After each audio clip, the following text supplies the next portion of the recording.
Okay, so welcome to the first podcast of the Iconic Cafe. I'm Edward Hutchinson, just to give you a bit of background on myself, and I'm actually not going to be the host of what we're trying to do here or what the Iconic Cafe's creators trying to do here. My name's Ed Hutchinson, and I will be interviewing my father, Mark Hutchinson, today. So Dad, as if you're okay with me calling you that for this. Yeah, of course. Yeah? The Iconic Cafe. Just to give everyone a bit of background on me and sort of our relationship and sort of where it was. I'm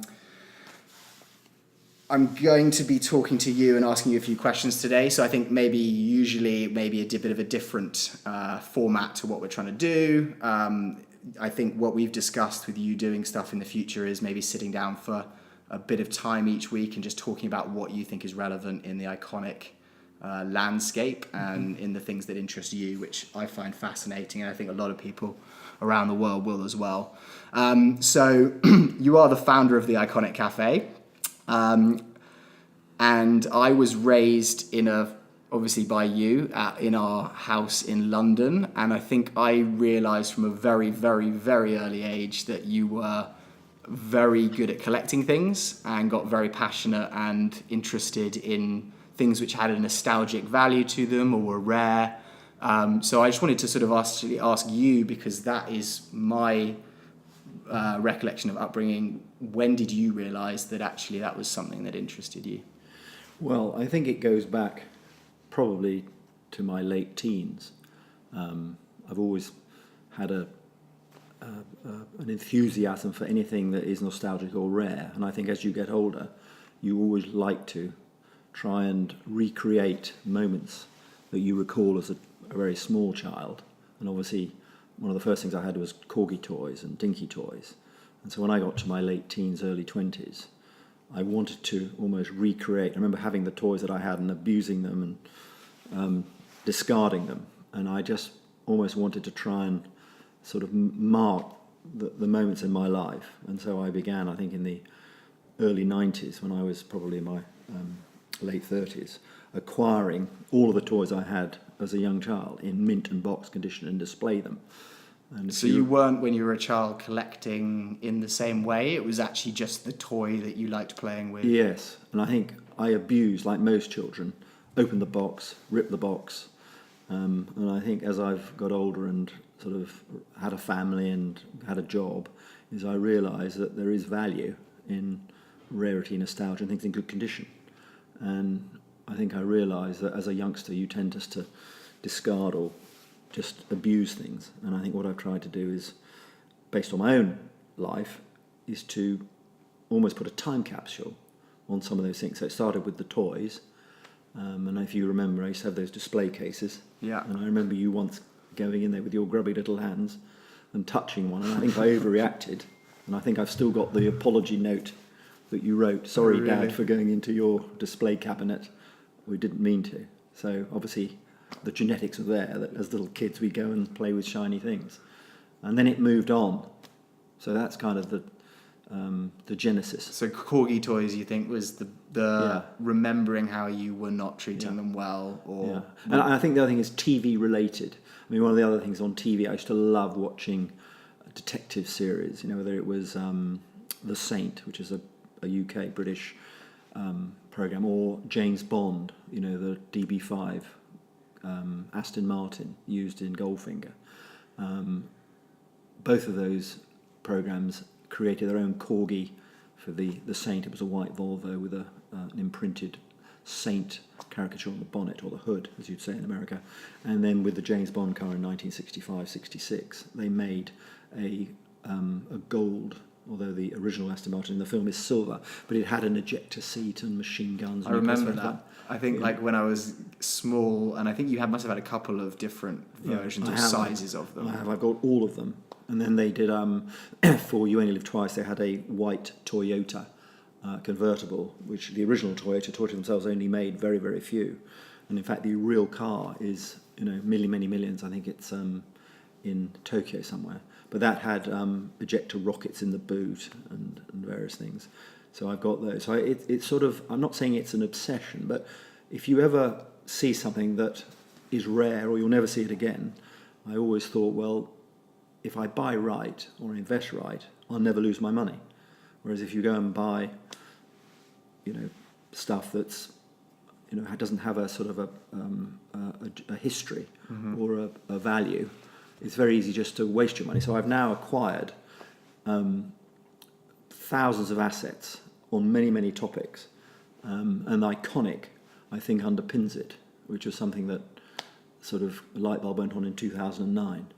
And here we are in 2018, and it's a matter of trying to distill it. So I'm very grateful that you're sort of asking me or probing a bit, because I was wondering what was I going to do with all this information and all the stuff, whether I dispose of it. So I'm in that mood. It's sort of very sort of good timing. Yeah, and I suppose actually, like, if it's that something that you enjoy and you're that passionate about, it never seems like it's anything like a work or something you're trying to keep up with. It's always something you're enjoying. And yeah, I do think though it is a little bit of a disease, as in, it's sort of an obsession. Yeah. And the problem is that, I've realised as I've got a bit older, is that you come in the world with nothing, you leave with nothing, and in your journey, there's this moment of sort of collecting and sort of hoarding stuff, but really it's no relevance. And so it's quite exciting in a way to be able to pass on some of this knowledge, or maybe create other people that will be interested. And so therefore the stuff that I've acquired or the topics on which I have interest may be able to be passed on. As obviously with you asking me these questions today, it's suddenly, you've got an interest, and maybe some of your friends and others, because at some point I've got to get rid of this stuff, or you'll have to get rid of the stuff. And it'd be nice if it was appreciated. It's almost, it's that legacy of what you've sort of liked in your life and passing that on. And actually, I think that's definitely something that through your and I relationship, it was always a thing where I remember you noticing that I was interested in something like Pokemon cards when I was growing up. And we would go to convention centres and go and try and find these rare Pokemon cards in plastic cases. Which I've still got. I've got them hoarded in my tuck box, which I had as a youngster at school myself. And I've got some Charizard. I remember you and I going and spending probably more than we should have done. Have you checked the values on those? Well, recently? I haven't, but I'm sitting with this stuff, and having sort of decided, or I've given up my career, as in my profession, which I did for 41 years, I've suddenly looked at all this stuff I've got, some of which I've forgotten about, and I need to do something with it. So maybe we can go and look at the Pokemon stuff we did in the early 90s. Yeah, I think I saw a video the other day online of one of those, I think, pawn shops, on Bravo or whatever it is, where they're getting people coming in, and someone came in with a Pokemon collection that I think was worth $500,000. And then we did a couple of those. And then we had the Star Wars. Remember, you were into the Star Wars. Yeah, absolutely. And then we went and bought a load of original Star Wars pieces. And that timing-wise, nostalgia, I think, was kind of amazing, because you were very into Star Wars when we were younger than growing up. Yeah, I was 20 in 77. Yeah. And then it came out again in the probably middle 90s, I think. And so I had a real affinity for not just thinking, what is this old thing? Actually, we watched Star Wars films and James Bond films growing up, I remember. Yeah, I remember taking you to I think it was with Piers Bronson in GoldenEye. Yeah. In 1996, when you were 8, and I think the film had a minimum age of 12. Really? But we dressed you up in a DJ, a dinner jacket, and we got you in. So I think a lot of it is, I'm not sure whether my father or my mother or my grandfather had that interest in stuff. I suppose shotguns, and with grandfather being in the military. Mm-hmm. I think there's stuff that passes down in the gene pool, but I've definitely got, I think, the worst of the worst in terms of being a hoarder of stuff. The only thing is I've tried to do is be focused on my collection, as in stuff that's iconic, and not be too broad in your filters, because if you are, it's just a never-ending thing. So I've tended to restrict it to whether it's watches or toys or sunglasses or posters, and everything has got a relevance to it, and it's about finding things that are iconic and rare, and that's my theme. And when you're looking at these things, is it Because when in my experience, I know exactly that it's kind of a sort of hoarding mentality, but equally, it's not as if you're collecting everything you see that you think could be valuable and then refusing to let go of it. You definitely get very passionate and excited about certain things like chopper bikes or mini bikes or things like that, and you buy and collect a lot of them. Do you think any aspect of that is due to seeing something that you think's undervalued and will be worth more, or it's just really loving that item? Well, I think initially it's got to be something that you are interested in or something that appeals to you.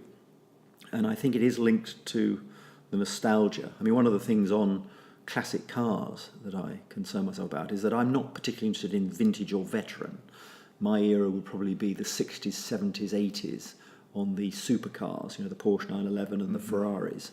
But I wonder whether or not your generation, subsequent generations, will be more interested in the 90s and 2000s, where you had the Audi Quattros or the modern Lamborghinis and the modern Ferraris, and therefore maybe some of the cars that I'm interested in will not have as much value. And of course, values are always measured by rarity, and if two people want the same thing and there's only one of them, you've got yourself an opportunity. And I think one of the things is that I've never really liked to buy brand new. So if I were to go and buy a watch, anyone, if you've got the money, can go and buy, a solid gold or the most expensive watch. But it's more difficult to go and buy a watch of 20, 30 years ago that is rare, because it's difficult to find, and then you've got to check the provenance. But if you can find, as I have been very fortunate to do in various topics, you only need one or two people to also want to, and if you're ahead of the game, or you're ahead of the pack, or your interest sparked earlier, then there will be a sustainable interest. And I certainly think that I've been very lucky, and I don't know whether it's just the age I am or the era I am, baby boomer, with probably more disposable income through the 70s, 80s, 90s, whereas my parents came through the war and they didn't have any disposable income. And obviously the modern generation, your generation and younger, the millennials, are finding that real estate's so expensive. They have no disposal. They're trying to get a job. They've got to spend thousands getting their degrees in university, whereas we didn't have that. So I think the window in which I have sort of had my peak, where I was match fit and looking forward to acquiring and following hobbies, was such that maybe that was the best opportunity. So I'd be interested to know whether or not the things that I've got an interest in and have acquired will have relevance in the next 10 or 20 years. What do you think, that's just piqued something in my head, build quality wise? It kind of feels to me like the stuff that you aspired to and really found nostalgic was built to last a lot longer maybe than the 90s and 2000 things that my generation may become obsessed with in the next 20 years. I think so, but if you're buying a brand, a quality, so if you're buying, if you're into the cars, and I have been very lucky to acquire some very nice rare cars, they were built, they were very, very expensive. When you go back to the prices that they were sold for then, I mean, they were literally twice, an executive's salary, but they were built to last, and that's probably why there is an attraction. And I would like to feel that it's relevant to future generations, where they will look at something that is iconic and it's relevant, and it's something that is aspirational. I'm not so sure today is a disposable generation, but it does seem that you can manufacture things very quickly. You can copy. If you look at in the Far East or Asia Pacific, they can take anything from a car or a watch or even an underground mining machine worth many millions, and they can replicate it. And therefore it dilutes what I would call the prototype, the originality. So I'm not sure. I think there are lots of new things, such as technology, as we're using today, which was never around in my day, and maybe that will have it will sustain. I remember reading that I think one of the first Apple computers in the late 80s, I think some old lady had it in her garage and was going to give it away for $50, and in fact it had a value of over $100,000 because it was the first original Apple computer or something. That rarity and not many got. So it's interesting, but it's lovely to have a forum in which to share, and I think that's probably why values and appreciation has grown because the world now with multimedia and the social media, etc., and the communication means that whatever you have in the world, people will know about, and maybe it's appreciated both in terms of quality of what it is and then the value of fair value.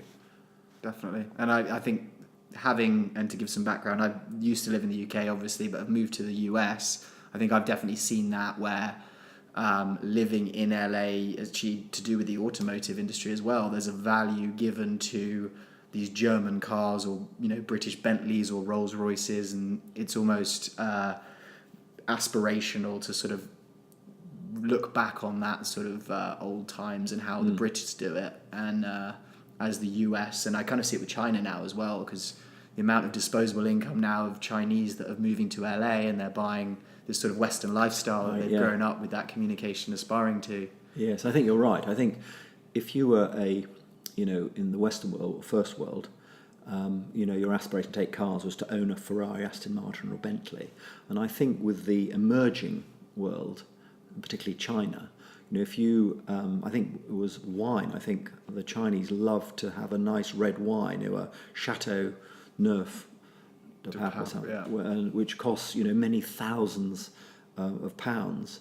And it's not so much that they like the taste, but it was a matter of, I've got the right bottle of wine with my meal, and apparently they used to mix it, or they do mix it with Coca-Cola. Yeah. Similarly on the cars and watches is, if you say what was the most aspirational car that sort of measured success or appreciation, was a Porsche 911 or a Ferrari GTO. I still think there is that measure that the first world, certainly North America and Europe, have designed things that are valued, and maybe the new generation or the emerging markets also want to aspire to that. And so perhaps some of this stuff that's very old but still has got that unique appeal or that rarity is wanted now even by the modern generation and those people that are becoming more wealthy and with disposable income. Yeah. So as you were saying earlier, that brand, really, the power of the brand is huge. I mean, the interesting thing is on the just being in LA, as I am in Venice Beach, where you live now, is on the Porsche 911. There's a firm here called Singer, who are taking the last of the air-cooled Porsches, which was the 964 built between 1988 and 1993, which probably 2 or 3 years ago you could pick those cars up in the UK, and I picked one up for about £11,000. Those cars now Singer are now taking those cars, taking them apart, rebuilding them into the most perfect 911, as in engine, interior, and all of the sort of accoutrements that they would have done had they had the 911 concept, and they're essentially selling them for $500,000 to $1 million on a bespoke basis. So what that's done is it's made any 964 as a donor car for Singer to adapt, worth I think now £40,000. So they've quadrupled in value. Yeah, and in fact I bought one in 2011, a 964, and then I've had it converted by a firm similar to Singer, but not obviously not as expensive. And the car is a 1990 car, but it's built to look like a 1970s car, which is the Singer theme, is to take a nice car and make it look the most classic, which was built really between 1969 and 73, with the horn grills on the front, none of the plastic bumpers. And I've had people leave notes on my car saying, "Is this car for sale?" So what's quite interesting is that you've got the originality, which sort of as I was collecting was absolutely key, but now you've almost got a whole new market where people are taking originality and saying, "Yes, I like that," but a car that was built in the 1970s is not as good as a car that's built in the 1990s. However, you could take a 1990s car, which has got ABS and it's got power steering and it's got cruise control and aircon, and then you could basically make it look like a 1970s car, but with 1990s capabilities, which is what I think Singer are doing. You suddenly got a winning combination. Worlds, and as with regard to rarity, as there were only so many 964s built or 911s air-cooled, because they stopped making them in 1994 when they brought out the 993, anyone is going to acquire that and then either keep it as stock or adapt it or sell it to Singer. So you've almost got a whole new angle on things that were good quality, iconic, to take forward for the next 20, 30 years. So it's a very interesting dynamic. Yeah, and actually I think you've seen that with I know you're very big into Rolex particularly, but also have a big watch collection. And I think there's definitely been some companies, it seems like, who have jumped on that bandwagon with Rolex or with, the brand, and sort of taking them and giving their own spin on it. One of the interesting things is some of the if you take Rolex or you take Patek, they're probably the most aspirational watches. I've always felt and I'm talking obviously as a guy, is that for a guy there are very few things in terms of jewellery or luxury items to wear. Really, watches and cufflinks are probably the first two, or a signet ring or a wedding ring, whereas women have earrings and necklaces, and there's so many different things. But certainly for me, having a nice watch was one of the key. And the other thing is, I always wanted to have a watch that was older or rare, and not just have the latest or the most expensive, larger, because I couldn't afford it. Mm-hmm. But one of the things that's happened is on the Rolex is a lot of the sports watches have just gone to a level or a price that they're just unattainable to most people. Mm-hmm. One of the most famous of that is the Paul Newman Daytona, and in fact Paul Newman's exact watch was sold in October 2017 for over $17 million. And even a modern Daytona Rolex are very difficult to get. There's something like a 5 or 10 year wait. But on the Rolex Daytona Paul Newman, even one from the 1670s will cost 100 to 200,000. So there are some emerging specialists, not with Rolex's approval though, are taking a modern Daytona, taking it apart, and then essentially putting back into it all of the nostalgic features of an original Paul Newman Daytona, such as the dial and the bezel. And they're selling for, a little bit more than the retail of an original Daytona, but even those are going up, because as the originality of the originals goes up, so it drags up the copies. Yeah. And that's true of these Porsches. Sorry, don't worry. So it's sort of a moving project, really, and quite exciting, and something that I love to be involved in. So I'm always, on the internet, following various retailers or specialists in whatever field, and just trying to get a sense. And then I love talking about it. So for me to be sitting here, being interviewed by you and talking about it, I've probably spent a majority of my professional life working within the financial services. Whenever there was a chance to talk about watches and cars, for example, I'd always jump at it. And what's lovely is to see a lot of my associates have also got the bug and have invested at whatever level into watches and cars. Probably due to you, judging at the amount of whenever you discover something new which you're passionate about, the passion that comes across, I think.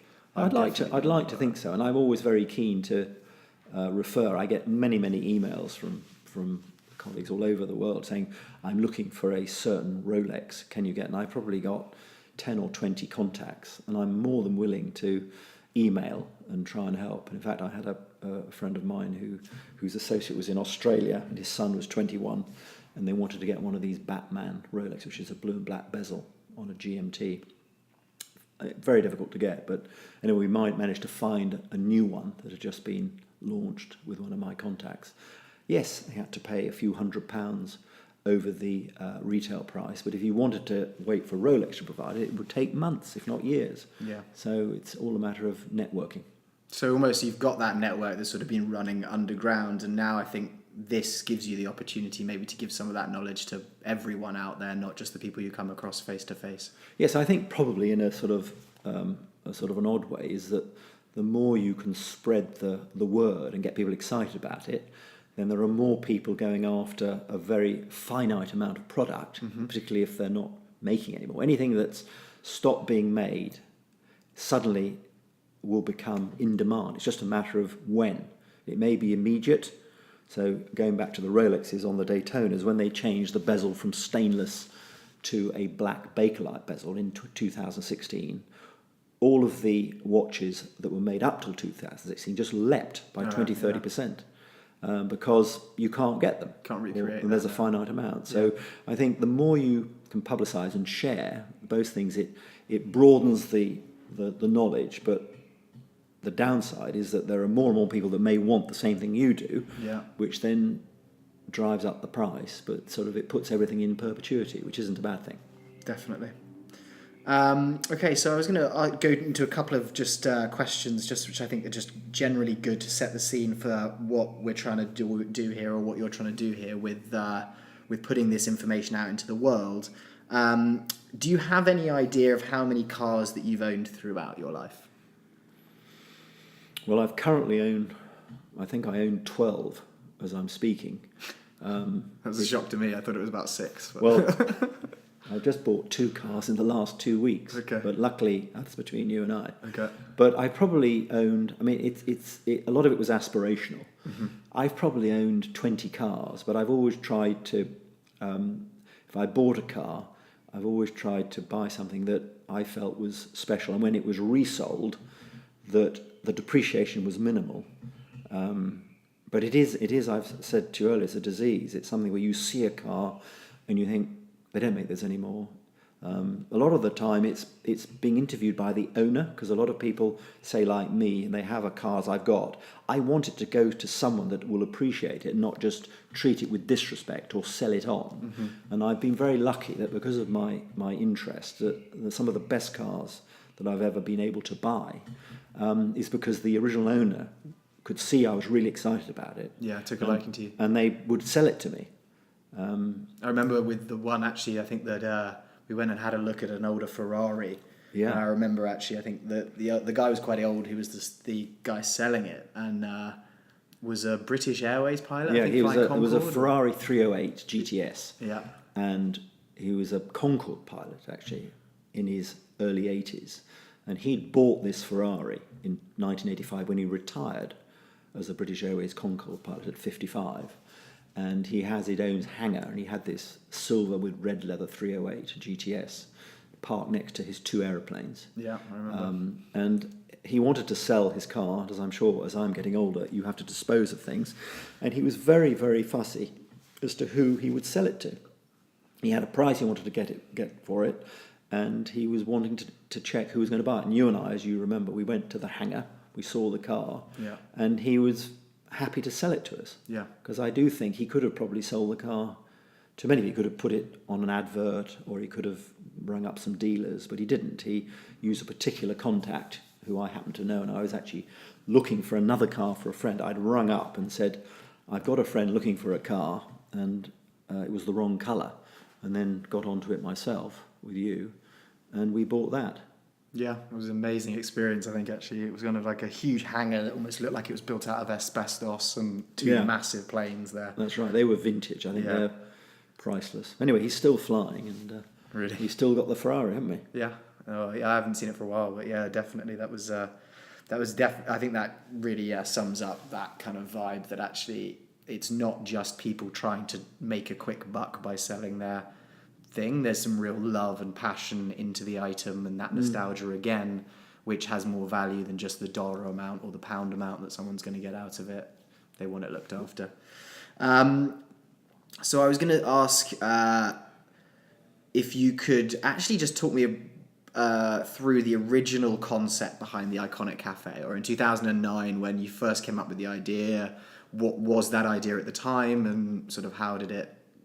Yes, that's a very good question. I remember I was at the time living in Dorset, which is sort of midway from London where I was working, and Cornwall, where you and I used to go surfing and camping in a tent, and then we got into Airstreams, and then we got into VW camper vans, but that's another story.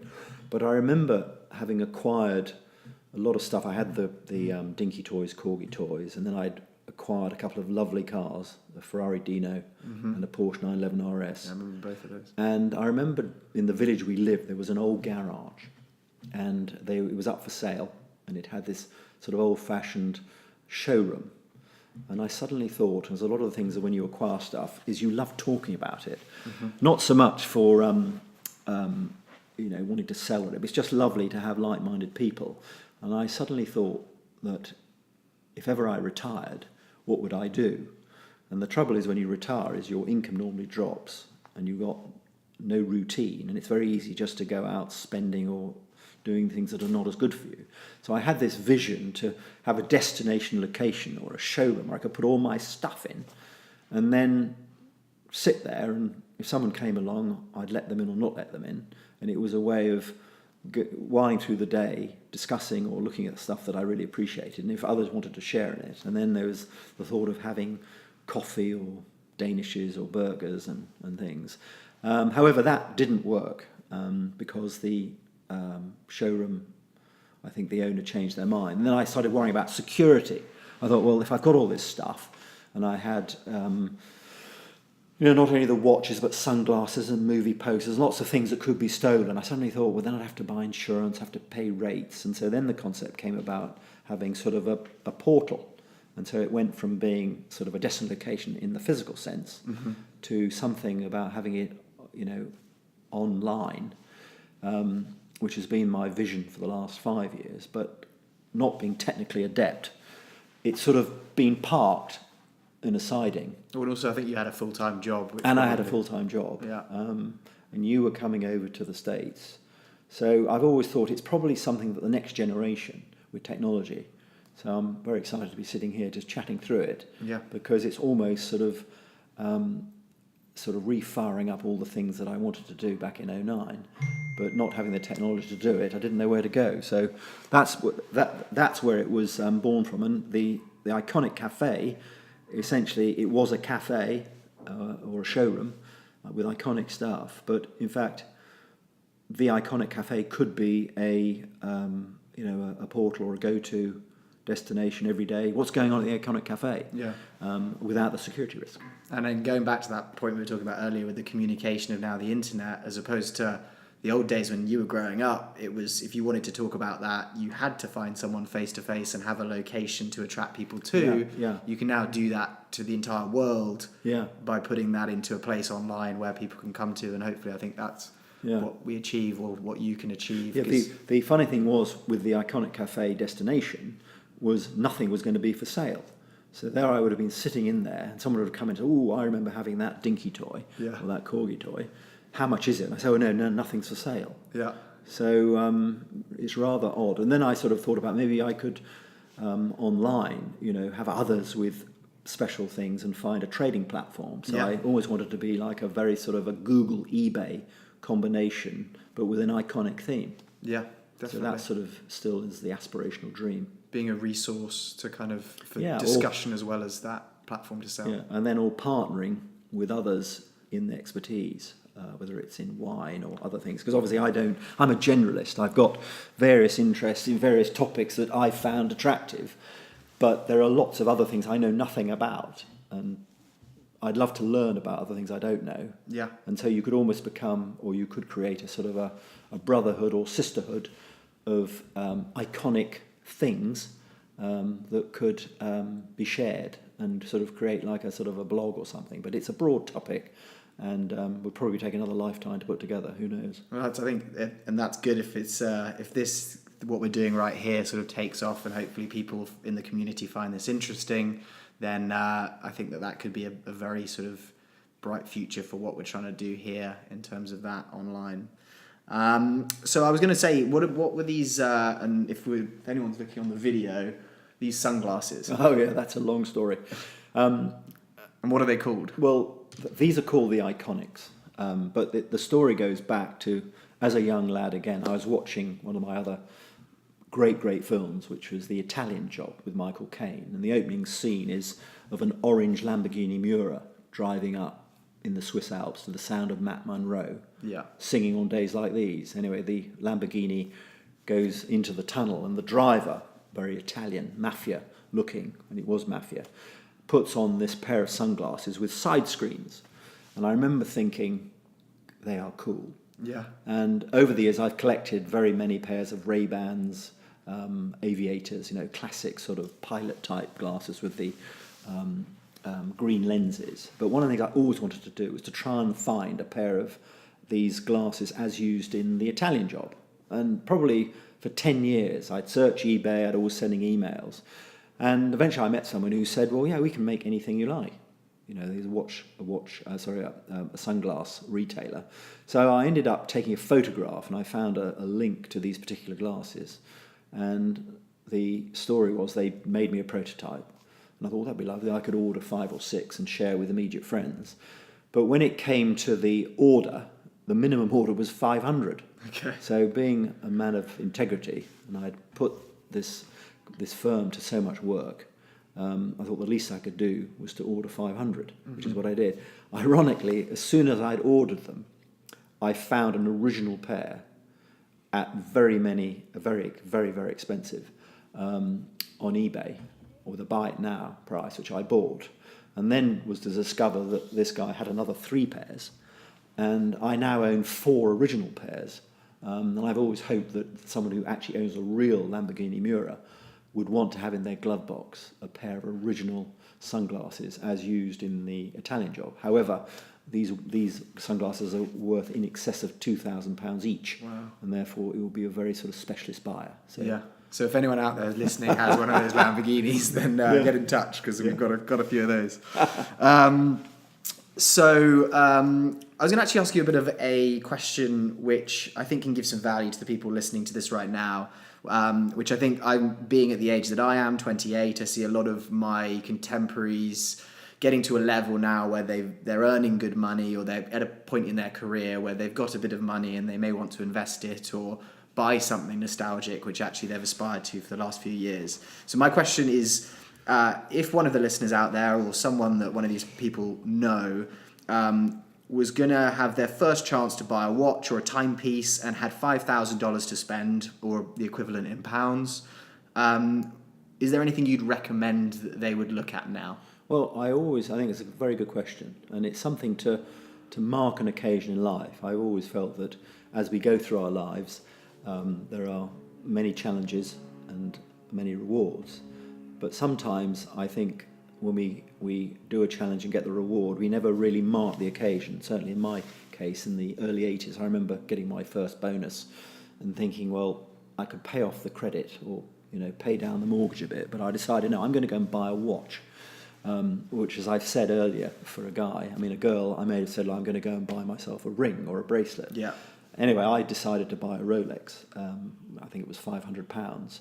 But one of the things that I did want to do is I wanted to buy it with provenance.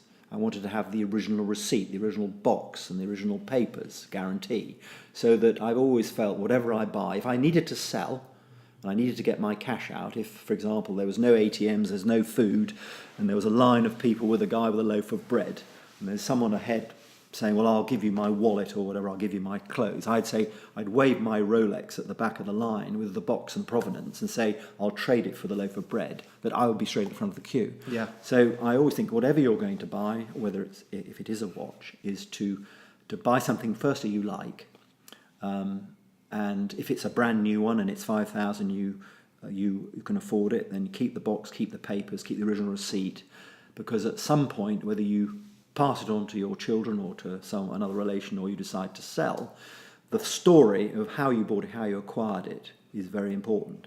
If you want to buy used and second-hand, which would be cheaper than buying brand new, to buy something that's been owned by someone else and you know the history, it will always be of interest. I think it's very easy when you've got some disposable income, you go into a shop, you go online, you see the watch, and you put it on, and then you buy it, and then you think, I want to sell it. Well, if you'd only waited to buy the watch with all the papers and the provenance, when you come to sell it, your watch will be much more of interest than all the others, which are just the watch themselves.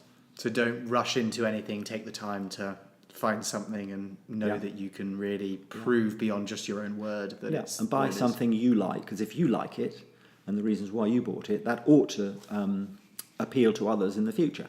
Okay. And is there anything that at the moment for that sort of price point that you think will be worth a lot more in the next few years? So if that person wanted to sell it in 5 years' time? I mean, any, on the watch front, any sports watch, and obviously Rolex are the most famous brand. I always think Rolex is like cash. Similarly, there are Breitlings and Pateks. Pateks are on another scale, entry level, and other watches, Breitlings and Omegas, are a good brand, but they don't seem to have that cachet as a Rolex. So if I was looking to buy a watch, and it would be a Rolex, it would be a sports watch, i.e. a GMT or a Submariner or a Explorer, that's what I would be buying with all the paperwork. Because the interesting thing about Rolex, for example, is they haven't really changed the design. So the design of a Rolex in the 1950s, their first sports watch was the Explorer in 1953 when Edmund Hillary went up Everest. The Explorer of 1953 and the Explorer of 2018 look very, very similar. Yeah. So essentially, whichever one you buy will have the history and the pedigree and the genetics of something very special. So that will, I think, always sustain. And as Rolex increase their price, I've heard 10% a year or 10% every other year. I think it only takes 5 or 6 years for the watch that you bought for $5,000 will go to $10,000, and therefore your watch you bought at 5 will probably be worth 7. Yeah. Because if you kept it well and you've got all the paperwork, it doesn't look that much different. So that would be my advice. Amazing, I love it. So yeah, actually, I think that's really, really useful to anyone listening. Is definitely do the due diligence, do the work, and make sure what you're buying is something that actually it is what it is. So on that as well, actually, from speaking to you actually in the last couple of months, I've definitely noticed from what you've been saying to me a trend of huge price rate rises in some of the markets that you're passionate about. So cars, like there's definitely been a few situations where there's cars you've previously owned and you've mentioned to me what they're now worth or what they're now trading for. And similarly, some of the watches that you've had or have gone up significantly in price over the last couple of years. What is your outlook on the collector's market for the next 5 years? Does this continue, or is this a surge and then it returns to a sort of steady growth, or is that not the same in each market and it moves between them? Well, I think it's different on the market. I think just at this moment, I think the froth of anything collectible has reduced. And I think that's because we are perhaps in uncertain times. You've got a very buoyant stock market. Mm-hmm. It's almost like whatever you buy as a stock will go up. And that came off, a couple of weeks ago, quite suddenly. It's now gone back again. But I think one of the reasons why some of these collectibles have become so appealing is that since 2008, with the financial crash and the banks offering no interest rate, so if you had, say, £10,000 and you put it in the bank in 2008, you'd still have probably £10,100 because the banks are not paying any interest. Yeah. Similarly, the stock market, as good as it's been, anyone with any sense or sensibility will not put all their money in the stock market. So it's about having a balance. So we've got our houses, obviously in the UK, it would be another. If you have the capital base to buy a house, in the last 10 years, whatever you bought will have gone up. The great thing about the collectibles, particularly say a watch or a toy, is they're small, you can store them, unlike a car or a house, which you've got to have ongoing maintenance and things, has been very appealing. But I think that as people with disposable income or big capital have moved in, so the prices have gone up ridiculously. I'm now wondering, with interest rates going up, stock market at an all-time high, whether or not, and then the political uncertainty, I think that some of the peak prices on things that have been there have gone down. And I think it then comes down to always buying something that you like. And if you like it and you're excited about it, then you'll always be able to find someone else who will take it off your hands. And so I've always thought, whatever you buy, don't buy it because you're getting into cars, you're getting into watches, just as an investment. You're better to buy whatever you're into or pay down the mortgage. But if you happen to have some, and you like a car, you like a watch, you like a painting, you like a case of wine, and you buy it, if you buy wisely and you buy because it's rare, you oughtn't to lose a great deal, and you could also make a great deal, as has been evidenced in the last 5 to 10 years. So I think, if you can save a little bit per month into a fund and then securitize it with an item as opposed to cash or shares, I think that's a good bit of advice. But don't put all your money into any one particular area. Yeah, Sort of spread, don't put all your eggs in one basket. Correct, as they yeah. say.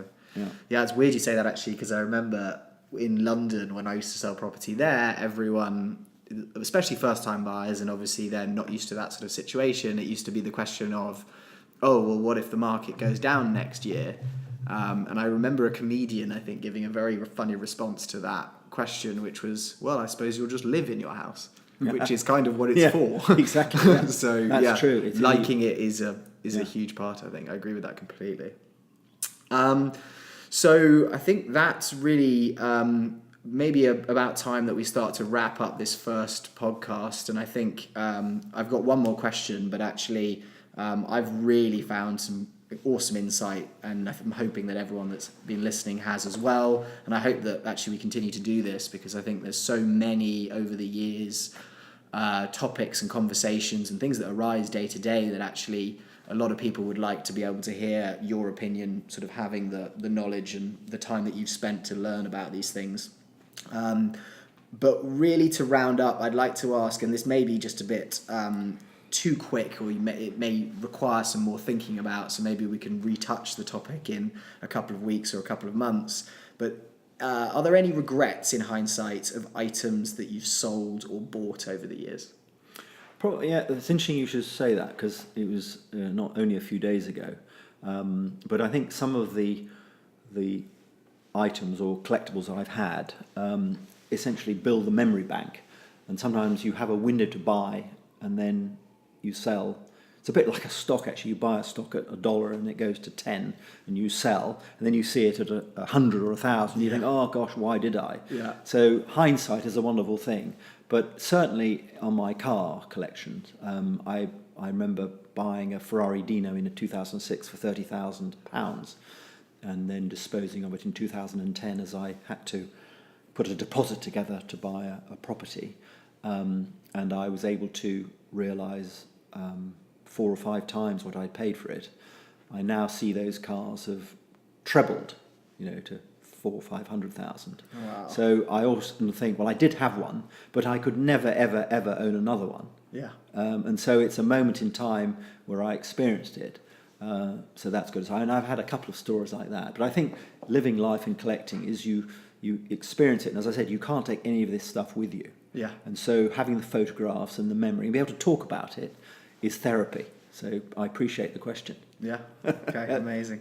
Well, thank you so much, Dad, or Mark Hutchinson. I think hopefully people got a lot out of this, and I'm hoping that we're going to continue to do it weekly. So if you guys have any questions at all that you would like answered, or that you think that my dad would be able to give you some insight on, or just have it as a discussion topic for a lot of people then to be able to jump in and figure out whether they are interested in that, definitely send them in.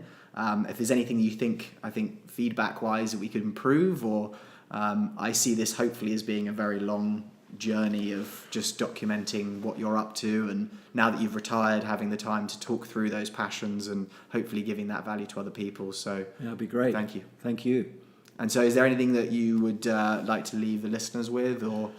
Well, only that I've got a mountain of assets that I've acquired in a lifetime, and I've now retired from my financial career, and I want to dispose of my things, and so lovely to have a forum to discuss, or people maybe I can match some of the things I have with some of those that are aspiring to collect, so that would be a great upside. Use of this. So it's almost the opposite of the original Iconic Cafe, where nothing's for sale. Well, I know, but I think you suddenly realise, there's a moment in your life where you realise that you're not immortal. Yeah. So that would be great. Awesome. Well, thank you everyone for tuning in. I've been Ed Hutchinson. This is Mark Hutchinson, and I'm hoping that we'll have another episode for you guys to listen to next week.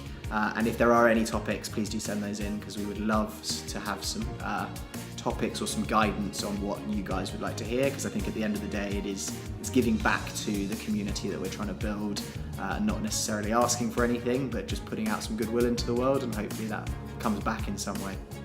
Thank you.